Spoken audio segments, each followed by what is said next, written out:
নমস্কার, উদারবান 24x7 এর morning হেডলাইন্সে আপনাদের সবাইকে স্বাগত জানাচ্ছি। আজ 22 এপ্রিল 2026 বুধবার। আজকে সকালে দেশ এবং রাজ্যের বিশেষ বিশেষ সংবাদগুলি হলো: আসন্ন বিধানসভা নির্বাচনে প্রাক্কালে বঙ্গ রাজনীতিতে ফের চড়ছে পারদ। মঙ্গলবার শালবনিয়া কুলটির জনসভা থেকে কেন্দ্রীয় স্বরাষ্ট্রমন্ত্রী অমিত শাহ পশ্চিমবঙ্গ সরকারকে নিশানা করে অনুপ্রবেশ ইস্যুতে কড়া বার্তা দিলেন। মঙ্গলবার জনসভায় শাহ স্পষ্টভাবে বলেন, আগামী 5ই মে বিজেপি সরকার গঠনের পর শুধু বাংলা নয়, দেশ থেকে এক এক করে অনুপ্রবেশকারীদের বেছে বেছে তাড়িয়ে ছাড়ব। পশ্চিমবঙ্গের শাসক দলের বিরুদ্ধে তোপ দেখে স্বরাষ্ট্রমন্ত্রী বলেন, মমতা দিদি কেবল ভোট ব্যাংকের লোভে অনুপ্রবেশকারীদের আশ্রয় দিচ্ছেন। এই অনুপ্রবেশকারীরা বাংলার যুবকদের কর্মসংস্থান কেড়ে নিচ্ছে এবং গরিব মানুষের পাওনায় ভাগ বসাচ্ছে। বাংলা সুরক্ষার খাতিরে এদের দ্রুত চিহ্নিত করে বহিষ্কার করা প্রয়োজন। এদিনের সভায় অমিত শাহ অভিযোগ করেন, তৃণমূল সরকারের আমলে সাধারণ মানুষ সিন্ডিকেট ট্যাক্সের কারণে অতিষ্ঠ। সিমেন্ট, বালি, ইট কেনার মতো নিত্য প্রয়োজনীয় কাজ করতে গেলেও সাধারণ মানুষকে সিন্ডিকেট ট্যাক্স দিতে হচ্ছে। তিনি মমতা বন্দ্যোপাধ্যায়ের নাম করে বলেন, মমতা দিদির গুন্ডারা মানুষের জীবন অতিষ্ঠ করে তুলেছে। বিজেপিকে ক্ষমতায় আনুন, 4 তারিখের পর এই গুন্ডাদের খুঁজে খুঁজে বের করে জেলে ভরব।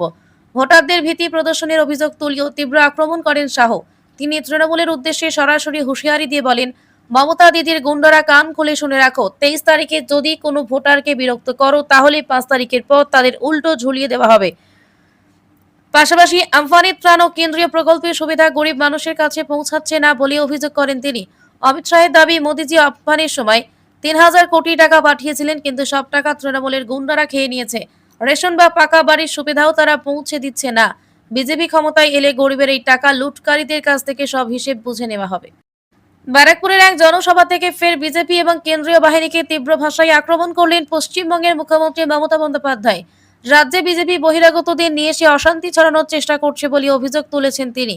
এদিন পশ্চিমবঙ্গের মুখ্যমন্ত্রী অভিযোগ করেন, বিধানসভা এলাকায় নির্দিষ্ট কিছু ওয়ার্ডকে, যেমন 77 ও 63 নম্বর ওয়ার্ড টার্গেট করে কেন্দ্রীয় বাহিনীর মাধ্যমে ছাপ্পা ভোট দেওয়ার পরিকল্পনা করছে বিজেপি। এই প্রসঙ্গে বিজেপিকে চ্যালেঞ্জ ছুড়ে দিয়ে মমতা বলেন, এমন ধাপ্পা দেব না, বুঝবে ঠেলা, ধোকার ডালনা আর কিছুটা পাতার ঝোল খাওয়াবো। তৃণমূল নেত্রীর অভিযোগ, বাংলা দখল করতে বিজেপি বিপুল সংখ্যক ফ্লাইট, হেলিকপ্টার এবং প্রায় 2 লক্ষ বহিরাগতকে রাজ্যে এনেছে। কেন্দ্রের এই নীতির বিরুদ্ধে কড়া ভাষায় হুঁশিয়ারি দিয়ে তিনি বলেন, তুমি আমাকে চেনো না, যেখানে গন্ডগোল করার চেষ্টা করবি আমি সেখানেই হাজির হব, আমাকে আটকাও দেখি। পশ্চিমবঙ্গে বিধানসভা নির্বাচনের মুখে বড়সড় রদবদল।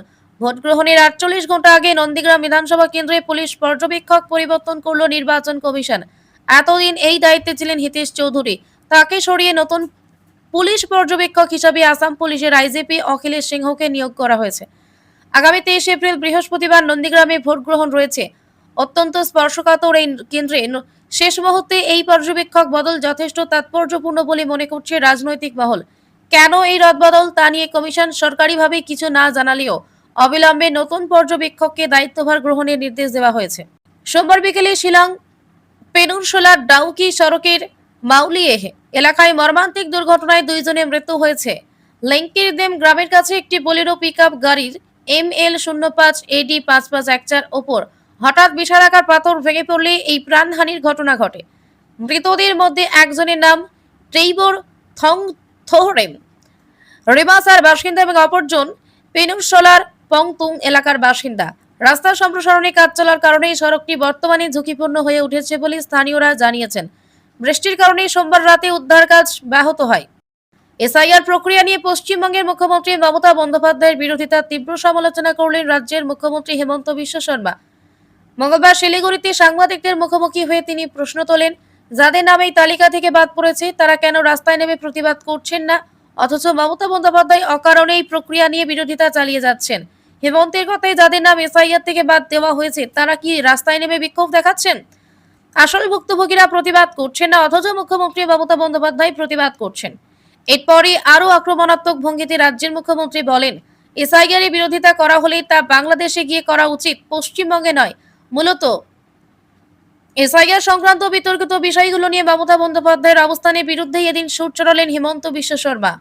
উসুলে জোড়া খুনের ঘটনার জেরে মণিপুরে কাংপোকপিতে নতুন করে উত্তেজনা ছড়িয়েছে। পরিস্থিতি সামাল দিতে জেলা প্রশাসন বিএনএস এর 163 ধারায় 144 ধারা জারি করেছে।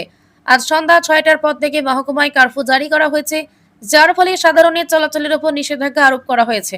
এছাড়া 5 বা ততোধিক ব্যক্তি জমায়েত এবং অস্ত্র বহন নিষিদ্ধ করা হয়েছে। সাউথ চাং গুবং ও টি খুললেন এলাকায় শান্তি বজায় রাখতে নিরাপত্তা বাহিনী মোতায়েন করা হয়েছে। জরুরি পরিষেবা অবশ্য এই নিষেধাজ্ঞার আওতামুক্ত থাকবে। গত 20 এপ্রিল রাতে রাজ্যের তিনসুকিয়া জেলার পোয়াই এলাকায় আকাশ তিওয়ারি নামের এক যুবককে ট্রাকে চাপা দিয়ে হত্যার অভিযোগকে কেন্দ্র করে আজ 21 এপ্রিল এলাকায় ব্যাপক উত্তেজনা ছড়িয়ে পড়ে। এই নৃশংস হত্যাকাণ্ডের ঘটনার জেরে ক্ষোভে ফেটে পড়েন স্থানীয় বাসিন্দারা। আজ সকালে 1000-এর বেশি মানুষ পোয়াই সেন্টারে সমবেত হয়ে তীব্র প্রতিবাদে সামিল হন। ক্ষুব্ধ জনতা জাতীয় সড়ক 315 অবরুদ্ধ করে বিক্ষোভ প্রদর্শন করেন। উত্তেজনার পারদ এতটাই চড়ে যে এক পর্যায়ে বিক্ষোভকারীরা একটি অটো রিকশায় আগুন ধরিয়ে দেয়। এছাড়া ঘটনার সঙ্গে যুক্ত সন্দেহে অভিযুক্তদের বাড়ি ভাঙচুর করার অভিযোগ উঠেছে। স্থানীয় সূত্রে জানা গেছে, গত রাতে আকাশ সিং নামে এক ব্যক্তি ট্রাক দিয়ে পিষে আকাশ তিওয়ারিকে হত্যা করেছে বলে অভিযোগ উঠেছে। এই ঘটনার খবর ছড়িয়ে পড়তে এলাকায় চাঞ্চল্য সৃষ্টি হয়। পরিস্থিতি নিয়ন্ত্রণে আনতে দিগবই পুলিশ এবং দমকল বাহিনী দ্রুত ঘটনাস্থলে পৌঁছায়। শেষ পাওয়া খবর অনুযায়ী এলাকায় পরিস্থিতি থমথমে রয়েছে এবং পুলিশি টহল জোরদার করা হয়েছে। গত কয়েকদিনের টানা বর্ষণে সৃষ্ট কৃত্রিম বন্যায় কার্যত স্তব্ধ আসামের রাজধানী গুয়াহাটি।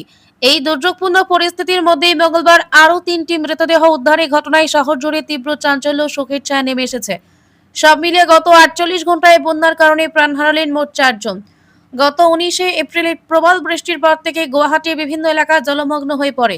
শহরের ড্রেন ও নর্দমাগুলি উপচে জল রাস্তায় নেমে আসায় সাধারণ মানুষের চলাচলে চরম দুর্ভোগ সৃষ্টি হয়েছে।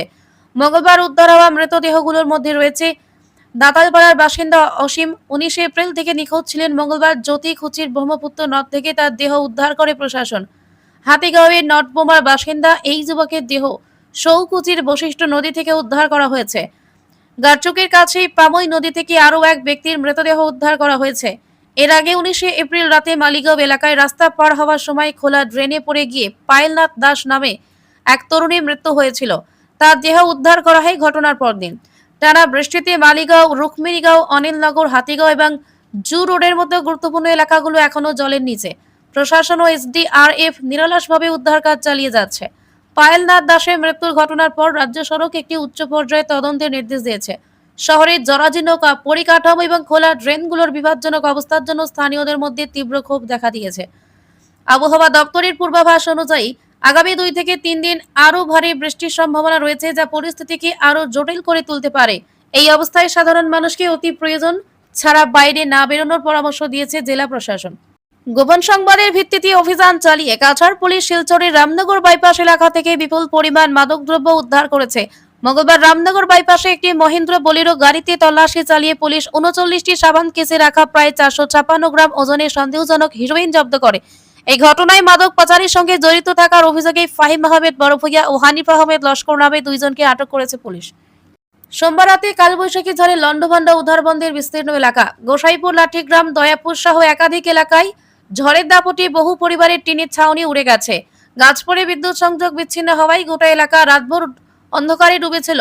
পানীয় জলের সংকট চরম আকার ধারণ করেছে। বিদ্যুৎ বিভাগ সূত্রে জানা গেছে, লাইন মেরামতির কাজ চলছে এবং দ্রুত পরিষেবা স্বাভাবিক করার চেষ্টা চলছে। এদিকে এই পরিস্থিতিতে ক্ষতিগ্রস্তদের পাশে দাঁড়িয়েছেন বিজেপি প্রার্থী রাজদীপ গোয়ালা। ব্যক্তিগত কারণে বাইরে থাকলেও জেলা আয়ুক্ত আয়ুষ গার্গের সাথে যোগাযোগ করে দ্রুত ত্রাণ ও সরকারি সহায়তার আবেদন জানিয়েছেন তিনি। তার নির্দেশে একটি প্রতিনিধি দল ক্ষতিগ্রস্ত এলাকা পরিদর্শন করেছে এবং দ্রুত সাহায্যের প্রক্রিয়া শুরু করার আশ্বাস দিয়েছে। শ্রীভূমি জেলা কারাগার থেকে শরীফউদ্দিন নামে এক কয়েদির পলায়নের ঘটনায় চাঞ্চল্য ছড়িয়েছে। পাথারকান্দি বাসিন্দা ওই বন্দীকে পুকুরের কাজে নিয়ে যাওয়া হয়েছিল, সেখান থেকে তিনি উধাও হন। কারাগারের নিরাপত্তা ভেঙে কিভাবে তিনি পালালেন তা নিয়ে ধোঁয়াশা তৈরি হয়েছে। ঘটনার নেপথ্যে কারারক্ষীদের গাফিলতি বা যোগসাজশ আছে কিনা তা খতিয়ে দেখতে একাধিক কর্মীকে জিজ্ঞাসাবাদের আওতায় আনা হয়েছে। মাদক বিরোধী অভিযানে বড়সড় সাফল্য পেল বদরপুর পুলিশ। গোপন সূত্রে পাওয়া খবরের ভিত্তিতে মধ্যরাতে বদরপুর রেলওয়ে স্টেশনের সামনে অভিযান চালিয়ে বিপুল পরিমাণ হেরোইন সহ 2 পাচারকারীকে হাতে নাতে গ্রেপ্তার করেছে পুলিশ। পুলিশ সূত্রে জানা গেছে, উদ্ধার হওয়া হেরোইনের ওজন 1.31 কেজি এবং এর আনুমানিক বাজার মূল্য প্রায় 50 লক্ষ টাকা। ধৃতদের নাম আবুল হোসেন চৌধুরী, বাড়ি শ্রীভূমি থানার থামারকাই গ্রামে, এবং কাজল আহমেদ, বাড়ি একই থানার তালতলা এলাকায়। প্রাথমিক তদন্তে পুলিশ জানতে পেরেছে, ধৃতরা শিলচর রঙ্গিয়া ট্রেনের মাধ্যমে হেরোইনের এই চালানটি বদরপুর থেকে গুয়াহাটিতে পাচারের উদ্দেশ্যে নিয়ে এসেছিল। গোপন সংবাদের ভিত্তিতে পুলিশ দ্রুত তৎপরতা দেখিয়ে পাচারকারীদের আটক করতে সক্ষম হয়। এই ঘটনায় মাদক চক্রের সঙ্গে আরও কেউ জড়িত কিনা তা তদন্ত করছে পুলিশ। গভীর রাতে কালবৈশাখী ঝাপড়ায় জ্বলন্ত গাড়িতে অগ্নিকাণ্ডের ঘটনায় চাঞ্চল্য ছড়ালো কালীগঞ্জ চন্দ্রপুর পূর্ত সড়কের রহিমপুর নয়াগ্রাম এলাকায়। গতকাল রাত আনুমানিক 2:30 নাগাদ এই দুর্ঘটনায় সমাজসেবী হাফিজ ফখরুল ইসলামের গাড়িটি সম্পূর্ণ পুড়ে ছাই হয়ে গেছে। জানা গেছে, বদরপুর থেকে কাজ করে ফেরার পথে ঝড় বৃষ্টির কবলে পড়েন ফখরুল ইসলাম। নয়াগ্রামের কাছে পৌঁছতে গাড়িটি হঠাৎ বিকল হয়ে যায়। তিনি গাড়ি থামিয়ে নিচে নামতেই হঠাৎ আগুনে ধরে যায়। সাহায্যের জন্য চিৎকার করলে গভীর রাতে কাউকে না পাওয়ায় চোখের সামনে গাড়ি ও জরুরি নথিপত্র ভস্মীভূত হতে দেখেন তিনি। প্রাথমিক ধারণা, বজ্রপাত ও শর্ট সার্কিট থেকে অগ্নিকাণ্ড ঘটেছে। কালীগঞ্জ পুলিশ ঘটনাস্থলে পৌঁছায় ক্ষতিগ্রস্ত গাড়িটি উদ্ধার করে ফাঁড়িতে নিয়ে গেছে। ঘটনার তদন্ত শুরু হয়েছে। মঙ্গলবার রাতে ফেড উধারবন্দ অঞ্চলে কালবৈশাখী শিলাবৃষ্টি ও তীব্র ঝড়ে ব্যাপক ক্ষয়ক্ষতি হয়েছে। ঝড়ে তাণ্ডবী এলাকার বিভিন্ন মানুষের ঘরবাড়ি ভেঙে গেছে এবং গাছপালা উপড়ে পড়েছে। ঝড়ের ফলে বিভিন্ন স্থানে বৈদ্যুতিক লাইন ছিঁড়ে গেছে, যার ফলে এলাকায় বিদ্যুৎ সংযোগ বিচ্ছিন্ন হয়ে পড়েছে। রাস্তার উপর গাছপালা পড়ে থাকায় যান চলাচল ব্যাহত হয়েছে। সাধারণ মানুষের ঘরেও গাছ পড়ার খবর পাওয়া গেছে।